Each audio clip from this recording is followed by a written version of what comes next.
Welcome to Evans Radio. We are back with a little Dave. I am laughing because I said I wasn't going to call people out today. We'll see how it goes. Maybe. Yeah. So I thought we would just get like literally right into the topic. And that is going to be self-doubt. And I'm going to say in bodybuilding, but it's anything that you're chasing in life, whether that be business success, is that fat loss, is that a bodybuilding stage? Is it, buying your first home, upgrading your life, whatever that may be. It could be something as simple as like having a family and kids, and right now you're single and live in your parents' house. Like, no matter what your goal is, like everyone, all of us, even the people at the top of every echelon of life, I'll be willing to bet you if you talk to them, they'll say, "Hey, did you have self-doubt?" And in some capacity, they will. And even if the ones who are like, they do all that fake like bravado bullshit, like where you hear them talk on the internet, they're like, "Oh, I'm gonna win the Olympia. Oh, I'm gonna be a billionaire. Oh, I'm gonna have three yachts." There's when it's the dark of the night and thoughts creep in your brain, it happens to fucking everyone. Like it just does. And I don't care how resilient your brain is, there will come times in your life where you're challenged. And I said this the day before we started. You have two options. You can either stay the same or you can get to work. And that's why you and I have always gotten along so well, is that's your mentality as well. You're like, "Hey, I suck at this. Can you help me fix it?" I'm like, "I can. Let's work together and make something crazy." Yeah. And where we are today and still working. So, Yeah. um, where I thought we would start here, Dave, is I know where you are currently is a different thought process of self-doubt, but take us back to, probably year three or four of you really bodybuilding. Um, what were some hard things you had to overcome mentally, and are you still working on them? Those same things. I mean, the biggest probably was you get lean, you're peeled, but then you switch to gaining weight, especially beginning bodybuilding. Like, well, it's well easier to stay. You look leaner because of how much more muscle you have Correct. when you have muscle, but when you don't have that muscle, like that change is way more dramatic, and like you're like, wow, I'm a fat fuck, Yes. and Yep. you're like, and that is why I feel like so many people get stuck is because they're like, oh, we pushed it way too far. I need to pull back. It's like, dude, you're 160 pounds. Like, we need to get you up.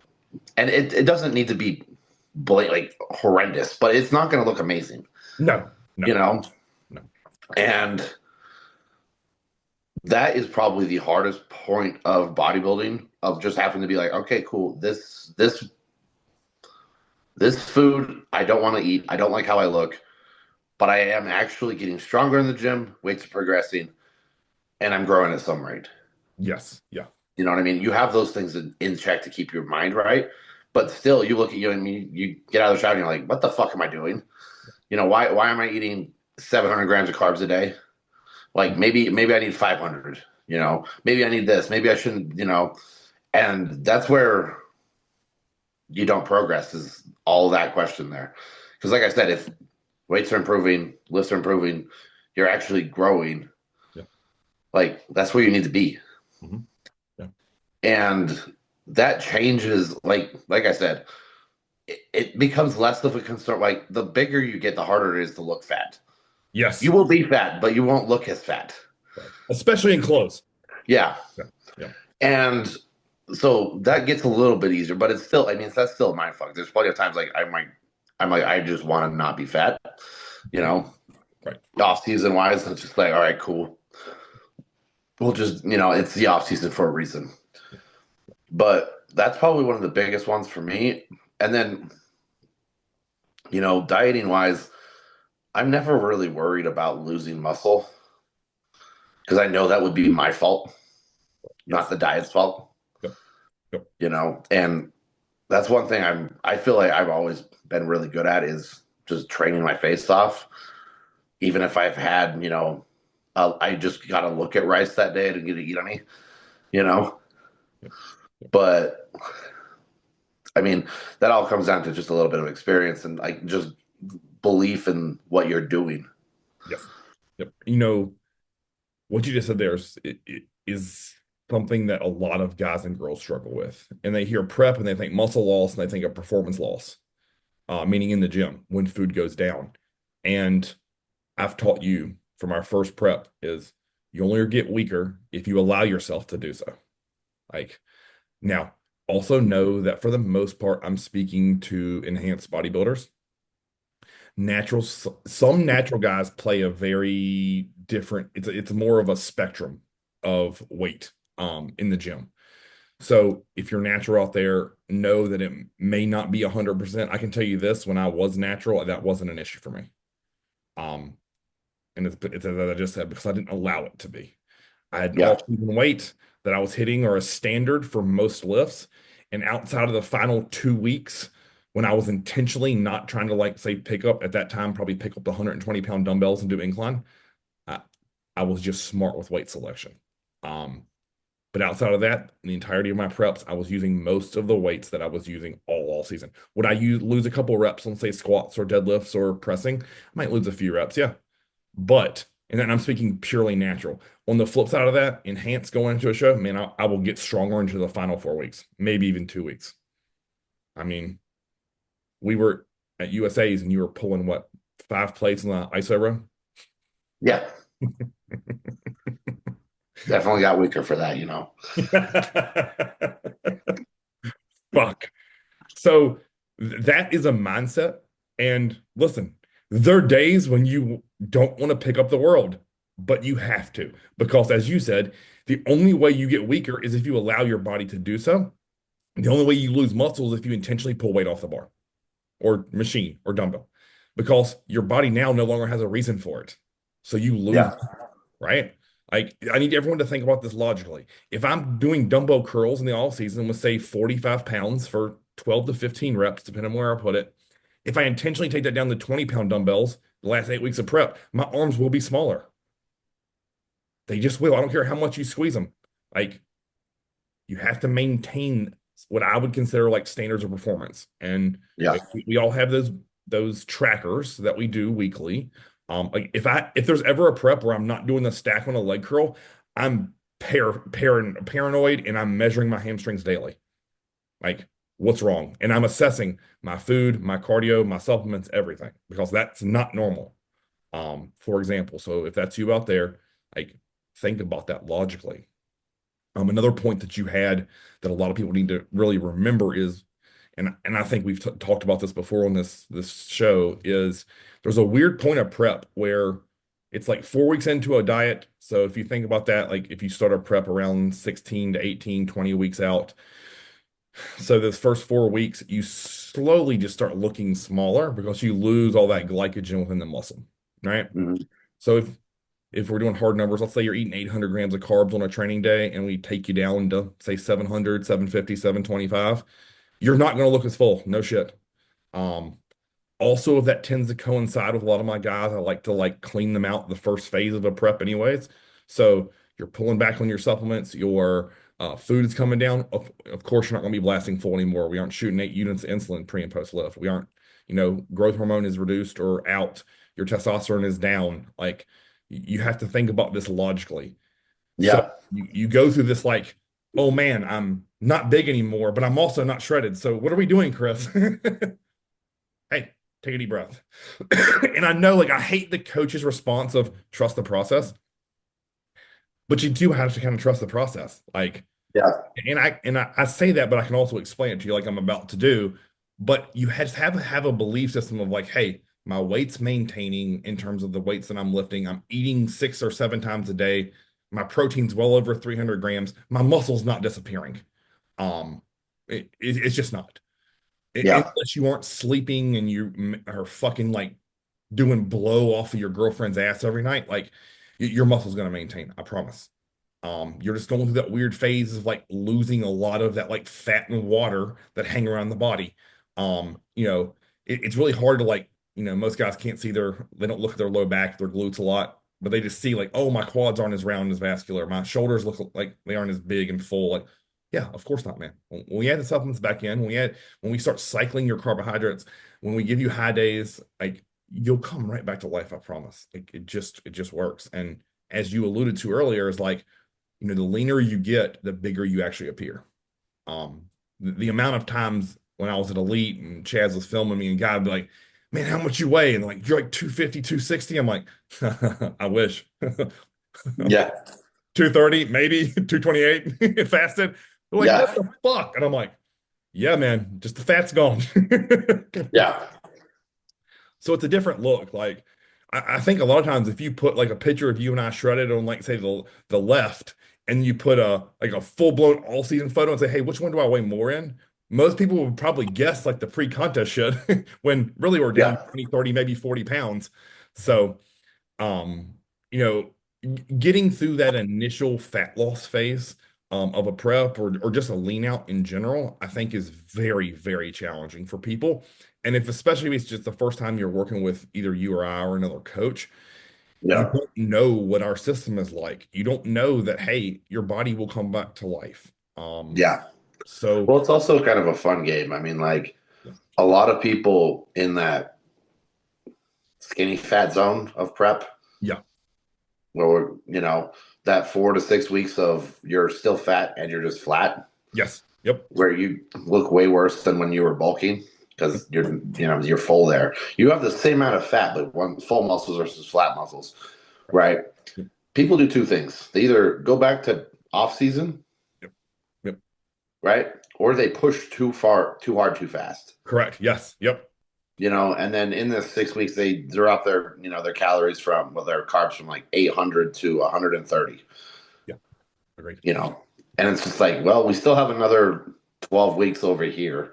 Yeah, yep, And it's like, you just fucked yourself because, yeah. Sorry, when and you're then what usually, the sad part is what usually happens in that case, you know, when if they start at 18 weeks out, they do 6 weeks of that skinny fat, but they rush it, yep, at that 12-week out mark, they're eating bikini girl calories. yes, yep, They generally never get lean. no, no. So they end up quitting and going back to the off season. So it's like, you It's a know, horrendous cycle. yeah, it's a very bad cycle. Something else I always talk about with a lot of my clients, I try to help to educate them because it's a very visual appearance. So if you took a 12-ounce ribeye and a 12-ounce flank steak and put it side by side on a scale, they weigh the exact same. But you can see the marbling of the fat within the muscle on the ribeye. Compare that to the flank steak and how actually truly lean that is. And I'm like, now what I want to watch happen is if you sucked and cut all of that fat off of that ribeye, put that bitch back on the scale and see how much it weighs. Because that's what just happened to you. Like, let's say in your quads. Your quads went from, say, 32 inches, but they are marbled with fat, to now they're 30 inches and it's a flank steak and well, it's relatively way leaner. Like that intermuscular fat, I think a lot of times people don't necessarily account for. Like to get that look where the muscle is grainy and hard and like really dried out, the beef jerky look, so to speak. Man, that's a tough reality, and why most guys and girls, I'm gonna say, and women specifically, they think they have a lot more muscle than they actually do. I see that a lot of times, like with girls in like bikini or wellness. They're like, "Look how big my glutes are in these tights," and I'm like, "Yeah, it's a good bit of fat in there too. Like that's not all muscle. Like I know they look good in those Lululemon pants or the booty scrunch shit, but when the fat comes off, like that's the true size of the glute. You didn't lose a bunch of muscle. You're still glute bridging the exact same we started from day one. And like, oh shit, like they're just not as big. No, no, you need more muscle back there. Mhm. So Yeah, that's very, very true. Especially when it comes like that's always like the really like, dudes do the same thing as well. yes. They're like, well, my arms got small. It's like, dude, your waist lost. Like you lost 6 inches on your waist. Right, Like, right. Yeah, yes. let's do some fucking mental math here, dude. Right, right. Yeah.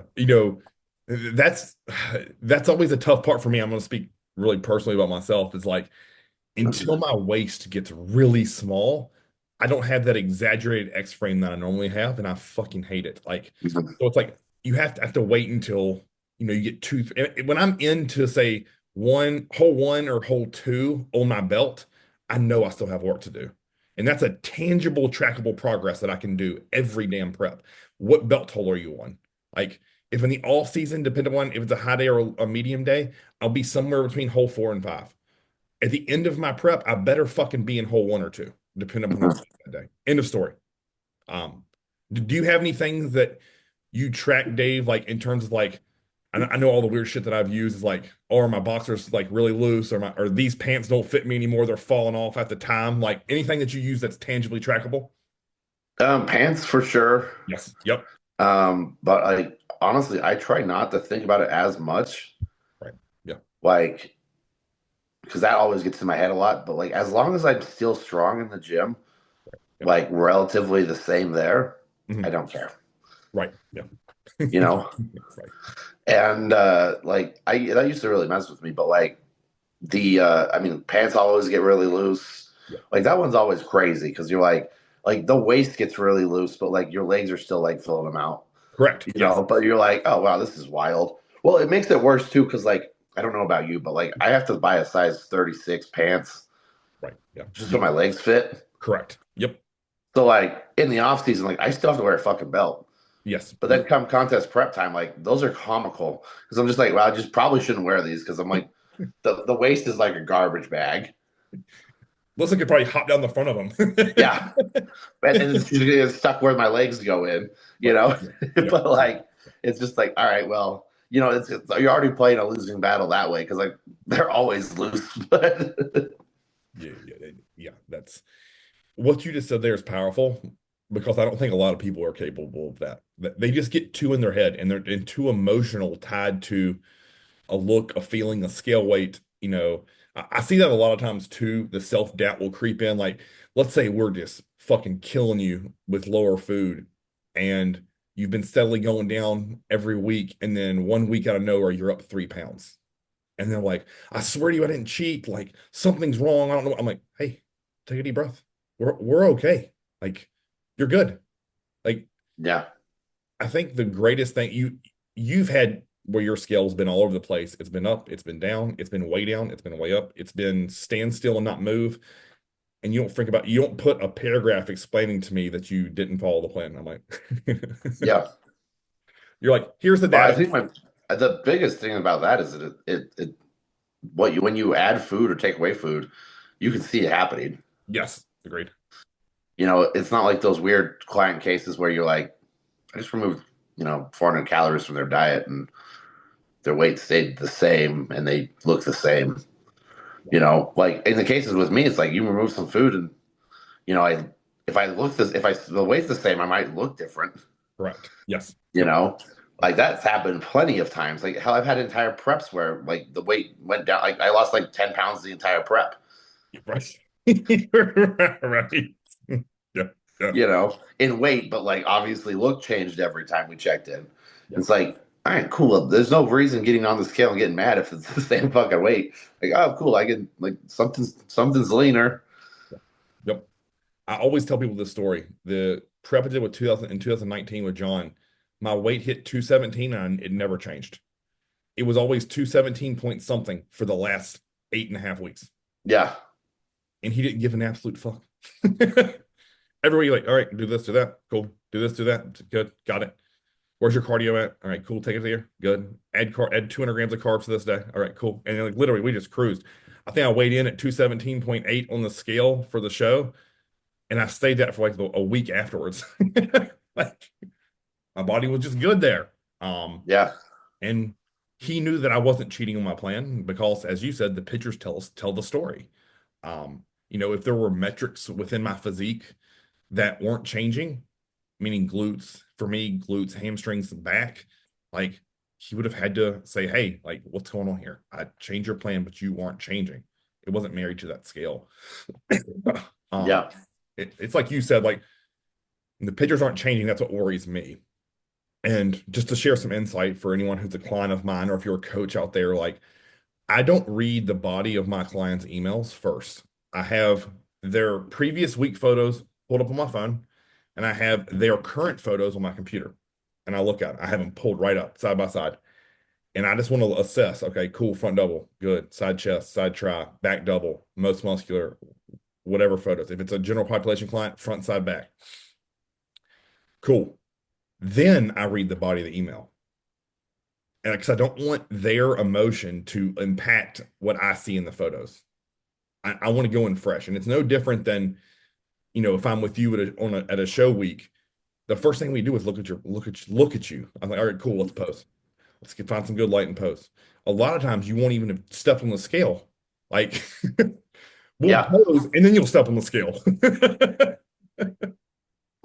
Because I want to see. And then while you're posing, I'm looking, and oh, by the way, I have all of the pics from us from yesterday morning, post lift, before bed. And I'm literally looking at those compared to where you are fasting, like in Mhm. front of my eyes visually. And I think a lot of times, like, it's really hard. I know if you're the athlete or the client, that can be very challenging because you don't see yourself in the same light of what I would call reality. Um, Yeah. you know, and if you live and die by that scale, it that is going to really negatively impact you because you could have done everything perfect, but you view that whole last 5, 7, 3 days as a failure. And to me, like, talk about self-sabotage. That's where the self-doubt creeps in, Yeah. like, Yeah. And that's where you get stressed out and you're yes. now watery. You can't figure out why. Yeah. Yeah. And that's when your brain starts going haywire. Maybe I should go no carbs. Maybe I should add a second cardio session. Maybe I need to fucking take my trend from 25 to 75. Like, hey, pump the brakes. Like, stop spiraling. You don't need to go on a carnivore diet. Like, it's okay. We got this. Like, which is why, the people that come to me and work with me through the off season and we build their food really high, it works well because it's like we always have somewhere to go, right? We Yes. either add supplements, we can add cardio, we can add or subtract food, we can cycle your food, we can increase or decrease your training, like all different stimulus. Like there's multiple times where I've actually said, hey, we need to do less volume, but I need your intensity to be rocket high. And you're like, okay, cool. Yeah. There's periods of time where like, hey, I need to throttle back on your intensity a little bit, Dave. Like this is a post-show rebound. Let's be smart, but I want you to take your volume up. And you're like, okay, cool. And that's what we do Yep. for a period of time. Like, and I think a lot of times like people are so live and die by that moment that it's hard to see, like, especially when you know, I've always wondered how people view, like, let's say 8 weeks out. Like, to me, that sounds like an eternity of time to make alterations. But I think some people view that like, oh, Chris, I only have 8 weeks, I only have 56 days. Like, that's so little. And I'm like, oh man, like, if you've seen what I can do to people in 8 weeks, it would blow your Yeah. mind. But they don't have that perception because, like, maybe they've only went through a prep themselves. So Yeah. yeah, I mean, Yeah. It's a I just think very about good point. yeah, I just think about like you, like say 8 weeks out, like most people on the outside would be like, oh man, you look like a freak. But you and I both know each passing week you will get leaner but look bigger by the Yeah. fucking day, pretty much based upon what I'm feeding you. Um, and you and I also both know that 56 days is a long time to suffer if that's what's required. Like, there's not many people on this planet who for 8 weeks can go very low food and high cardio, even though they may say they can. And Yeah. most cannot. Yeah. That's super true. I mean, that's another thing to keep in like the arsenal of like if you're just watching to learn like prep stuff, Yeah. like you got to remember what the body is not a robot, Right. and Yes. it gets mad at you sometimes. Your body gets mad at you for what you do to it, Mm. and has its own mind of its own. So like if you give me hit cardio and low food, I'm going to start looking worse until you feed me. Correct. Yep. you Yep. know and that's not because that my body's just like, hey, I don't like this. It's not what my mind is broken. It's just what the body's just all that. It's just fatigue. Right. And if you don't fix that, if you're like, oh cool, let's just keep pushing, because you start looking worse, so let's push harder. It's like, oh man, you're gonna have some weird outcomes when that happens. Yes. Yep. And like that's where the fun part of prep is knowing when to do this and when to pull off the and like I've had clients like, you sure I should eat this food? And I'm like, dude, you're eating an extra 50 grams of carbs from rice. Like if you think you're getting fat from 50 grams of carbs from rice, like we have a problem. Like, you know what I mean? Like, there's a huge difference between taking your foot off the gas and hitting the brake. Yeah. You know, like I'm not saying you to stop eating whatever you want to and just go to a Denny's, Yes, you right. know. You know, I it was the first prep we did where you were a heavyweight. I remember thinking, okay, cool. Like I'm thinking to myself, like planning it, like if we get you to like 192, 191, I can start carving you up early. You'll still weigh in under 198. And if my memory is right, you sent me a check in at like 192.8 and you looked horrible. Horrible. And I'm like, the fuck's going on? And I fed you and your weight went up to I think like 195.6. I'll have to look. And then each day I just kept feeding you. And the more you got over 198, you looked better. And I'm like, all right, cool, you're a heavyweight.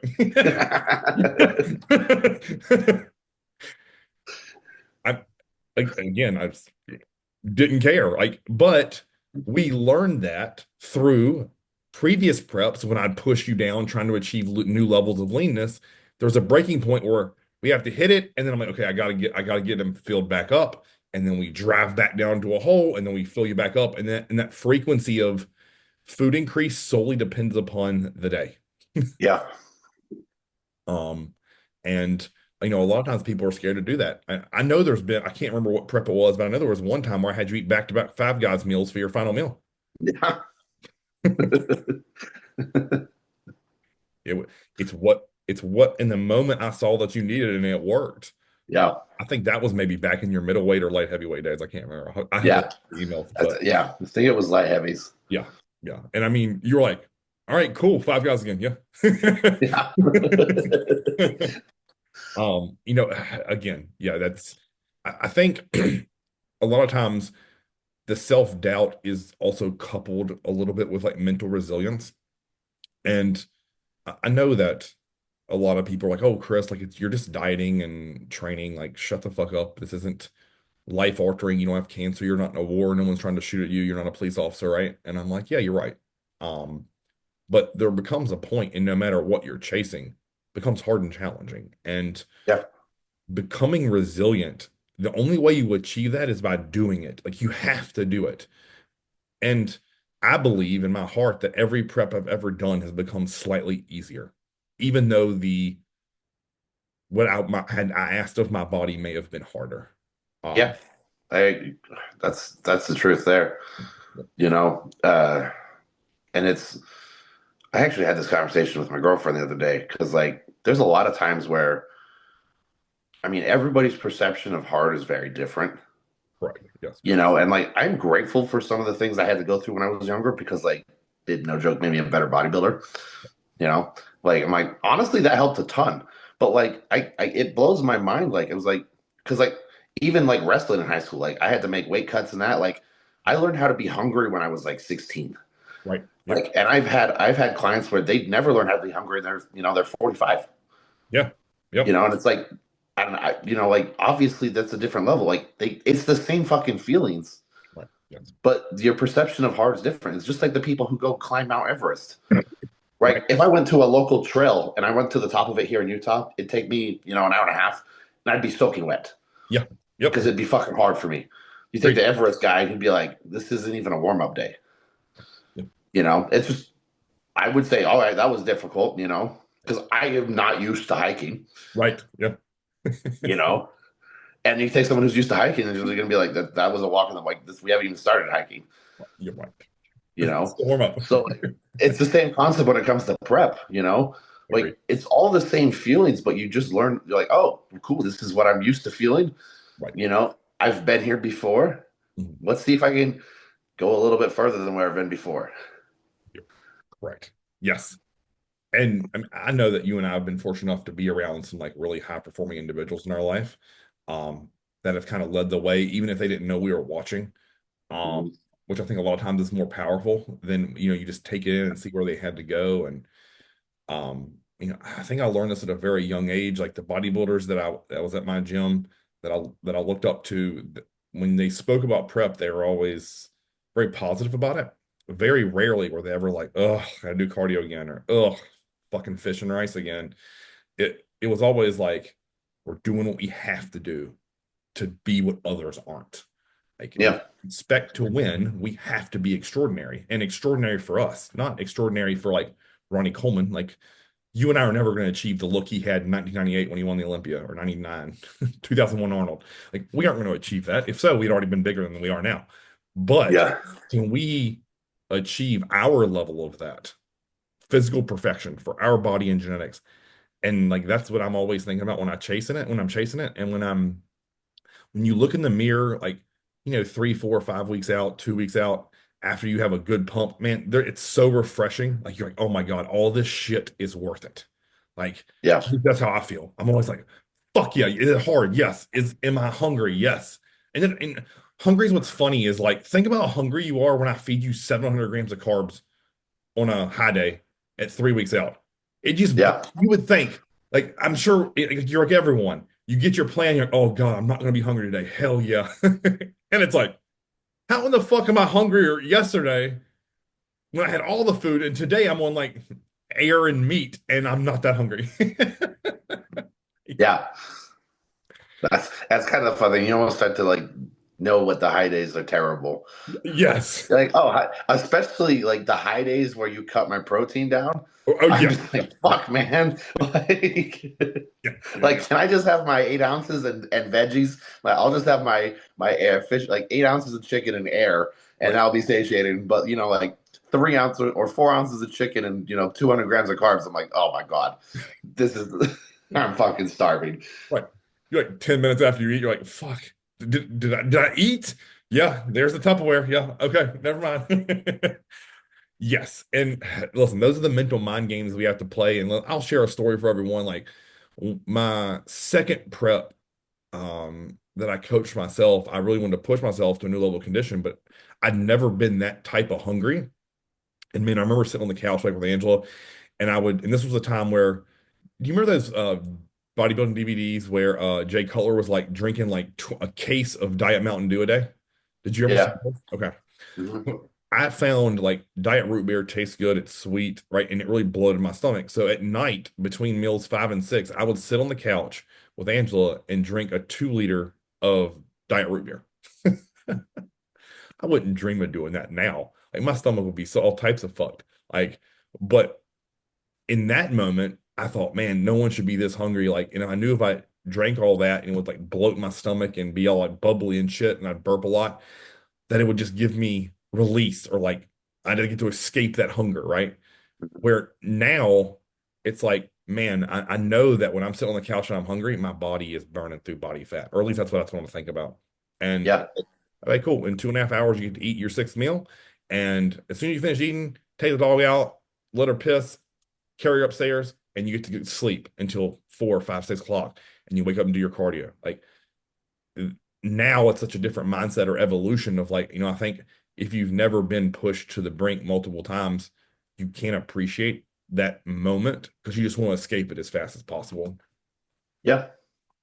Well, it's like it's like one of those things. It's like the more we all know this if you've ever done a prep. What does your first cheat meal taste like? Everything. Yeah, it's fucking amazing. Yeah. Yeah. And that's because you honestly you had to work for that. Right. Like, and that's where I mean, like, we can go on the subject of cheat meals later, but like, that's what's so rewarding about like the doing the hard work and finding a different level of stuff is, like when you go back to things what you didn't allow yourself to have, Yeah. it it's fucking cool. There's an actual like, and it's just like like that pizza or whatever you have post show is like the best thing you've ever had because you obviously hadn't had it for 12 weeks. It, and it shows what your brain's really powerful of like because like how many times have you had a Five Guys burger and you're like, all right, this is all right, Right. but Yeah. then you have a Five Guys burger as like a high carb day, like 3 weeks out, and you're like, god damn, this is and it's the reason why it's that way is because of all the things outside of it. Not like the people did not make it extra good on Five Guys for you that day. That the reason it tastes so well is because you haven't had it and you worked and all those things, which you know. I remember you telling me one time when we were towards the end of your prep and I was starting to talk, we were starting to have the conversations of like where I wanted to go with your all season. And I remember you saying to me, like, I don't even give a fuck about free meals. I just want more of my like rice and oatmeal and cream of rice. And, I've always thought about that. When you are really pushing and you have that giant bowl of like brownie batter bowl of gains, I remember like just sitting there with like the almond butter drizzled on top. Maybe you have a banana cut up in it. And I remember just in those moments thinking, man, I don't never eat to eat brownies again. Like this is the peak of taste in my mouth. And it's because like what you were saying is like when we purposely deprive ourselves of what most people would consider essential nutrients, you learn to appreciate the taste of your food a lot more. And, I'm sure anyone who's been stuck in like a survival situation where they're, are forced to starve or a living situation where they're forced to starve, when you actually get to eat again in some capacity, no matter what you eat, it tastes delicious. Um, and I always kind of think about that within a prep. Like I've never had to go hungry because my family or I couldn't support myself to eat. And I can only imagine like that's what those people feel like. And yet I'm still eating 6 times a day. Like I'm not even at that level of suffer. Um, Yeah, so I'm always like, bro, like just chill the fuck out. Like you don't need to run, or at least in my mind, I don't need to run from the pain. I'm not scared of pain. Like I do it in the gym 10 to 15 times a workout. Like, what's the difference? Now my stomach's just hurting a little bit or feels weird or is growling. Shut the fuck up. yeah, Like, go do some work, go play a video game, take your dog for a walk, hang out with your wife. Like, I, I don't know. It's that to me is always really challenging when people say, "What do you do?" And I'm like, just fucking breathe, bro. Like, yeah. Well, I mean, it's like one of those things. Like, what do you do? Is like you either deal with it or you're gonna fuck yourself. Like, you yep. either pay now or you pay later. Yeah. Oh, hell yeah. You know, like if you're gonna be that guy who wants to add, 4 cups of romaine lettuce to every fucking meal, realize what at the end of the day, that's a lot of fucking lettuce. Yes. Yep. And our bodies are actually terrible at breaking down, plants. Like Yes. we're not good at it. So like the digestive stress you're putting on your body. Like actually think about this. Like when was the last time you pooped and like pieces of fucking chicken were in it? Yeah. I bet that number is zero. Yeah. We've all eaten cord. We all know Yes. what that looks like. Like do the math. If like you all of a sudden start adding a fuck ton of lettuce to your diet, your body's gonna get your digestion's gonna get so fucked. Oh, yeah. And like technically you're on plan. Right. Yeah. That one drives me so fucking up a wall because it's just like, dude, you have to. I mean, you either pay now or pay later. Like, what is it? You got like 2.5 hours, 3 hours till your next meal. You're not gonna die, Yeah. but like playing those little games of, oh man, I got more salad.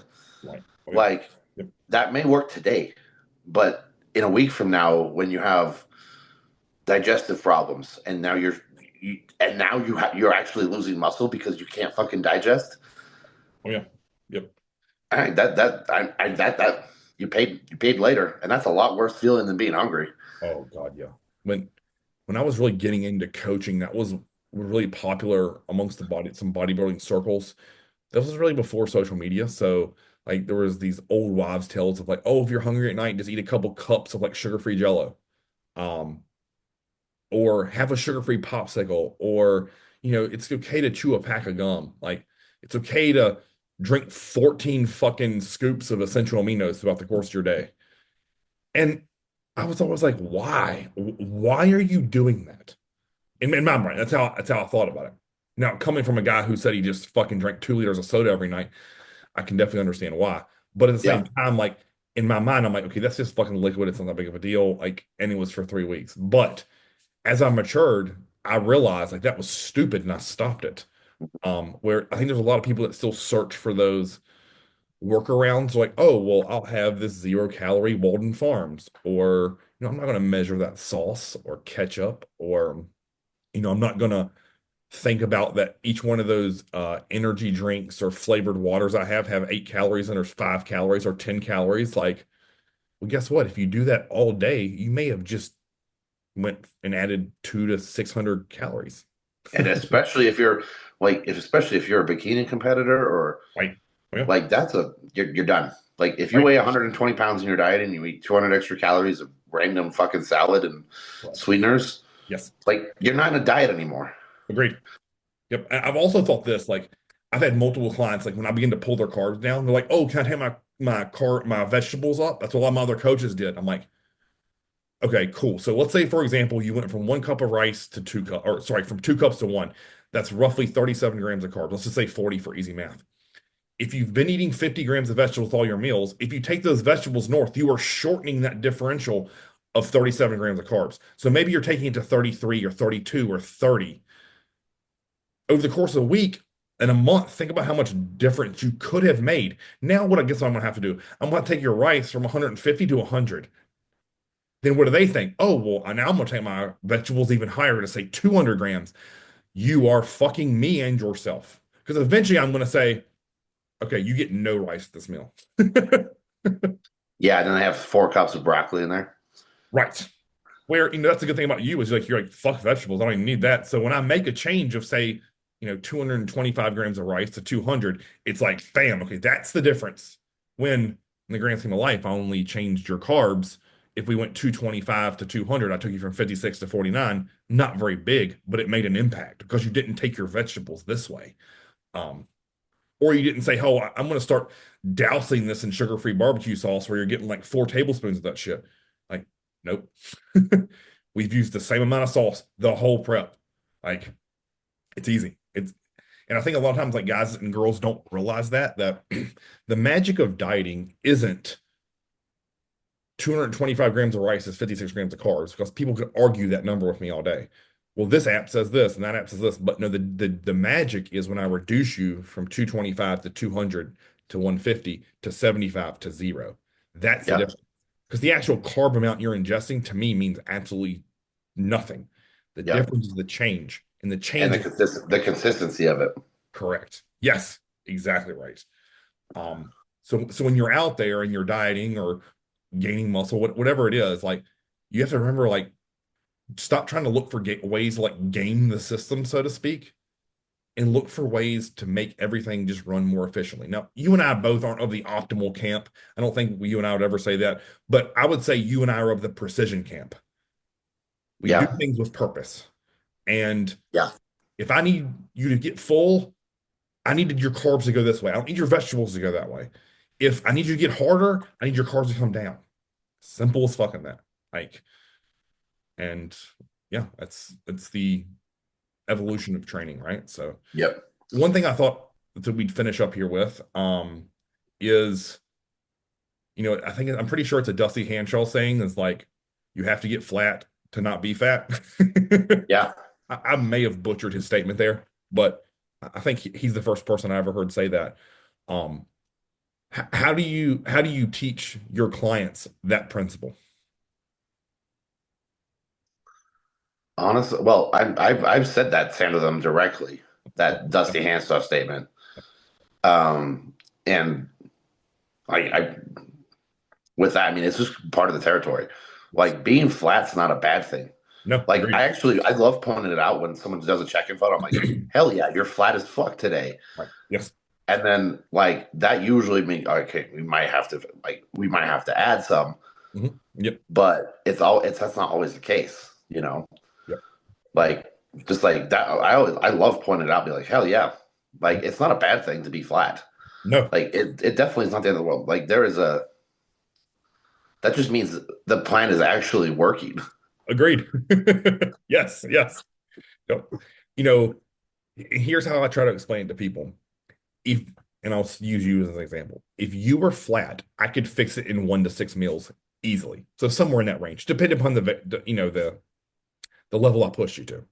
Yeah, If you're just kind of into the flat zone, man, I could probably give you one meal of like say 6 ounces of chicken, 225 grams of rice, 8 ounces of potatoes, and some pineapple, and then sprinkle like say, hey, I need you to drizzle 16 grams of almond butter over that apple, and then we go train, and we're full blown again.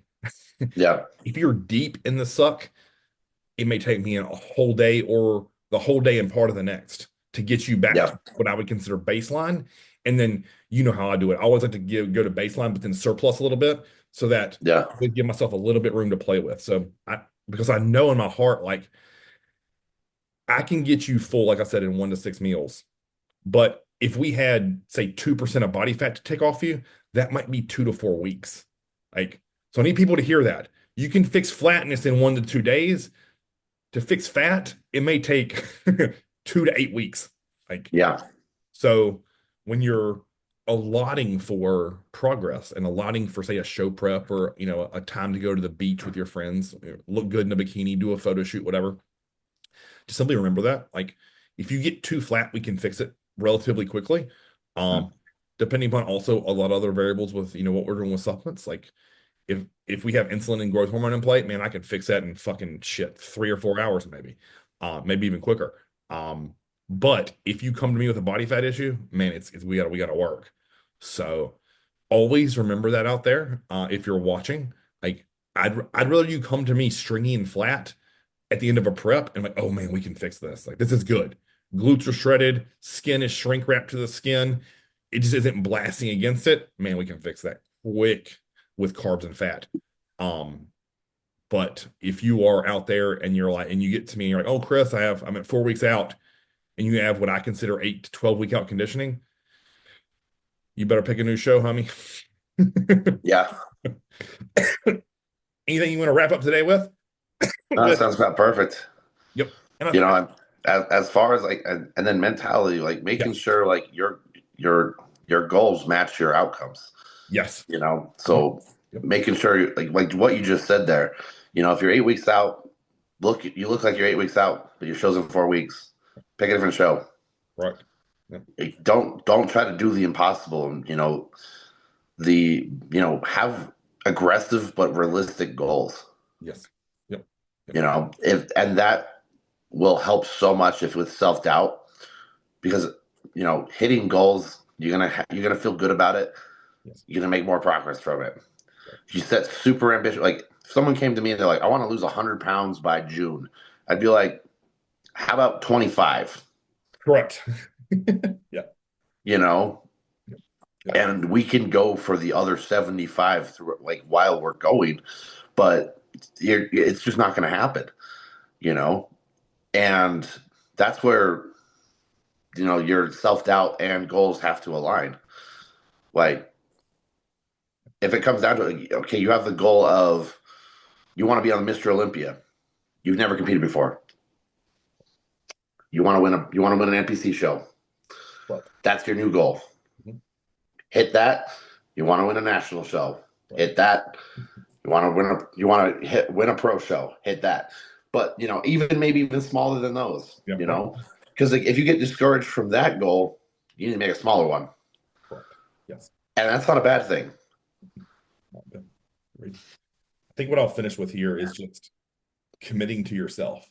And that always is when I felt self-doubt, that's what I doubled down on. Mhm. And it's the belief in that I can execute action items that are within my power. Eating Yep. meals, training hard and smart, resting when it's time to rest, taking my supplements, drinking my water, all that shit. Then, if life or my body dictates a different outcome, we simply roll with that punch. So let's say that I've been pushing really hard and my show is in 8 weeks and I probably need 10. I have no issue with changing that show date. I've also been in spots where I've picked on a show before I was supposed to because I was ready. Like, Yep. not a big deal. You just always think about it's kind of like that Bruce Lee thing about be water and just be adaptable, right? Like, but within that, being adaptable, if is you have to check all those boxes. And I've always found personally, the more of those boxes I check in a row without fucking up, the more my confidence builds and that self-doubt disappears real quick. Exactly. Yep. I mean, the last thing like I'll say is the greatest feeling in the world to me is when I can go to sleep at night. I've eaten all 6 of my meals perfect. I've left nothing on the gym floor and I did every second of cardio. Yep. Outside of that, I don't know what I'm going to wake up and that scale's going to say. I don't know what my fasted photos and posted photos the next day are going to look like, but I can tell you this. Everything was this today and I had zero X's. Yep. And I mean, just doing that day after day you will find something spectacular. Yep. It may not be 100% what you dreamed of, but that's if you get to if I hit 50% of my dream for what my goals are, I'm gonna be fucking happy because I set those goals fucking high. Right. Yep. You know, Yep. and You know, that's all you got to do is do exactly what you can do and don't leave anything behind, Agree. you know? And if you can't figure that the fuck out, you can change your goal. Yes. Yep. Agreed. Yep. That's the perfect way to end it. Until next time, Chris, Dave, we are done.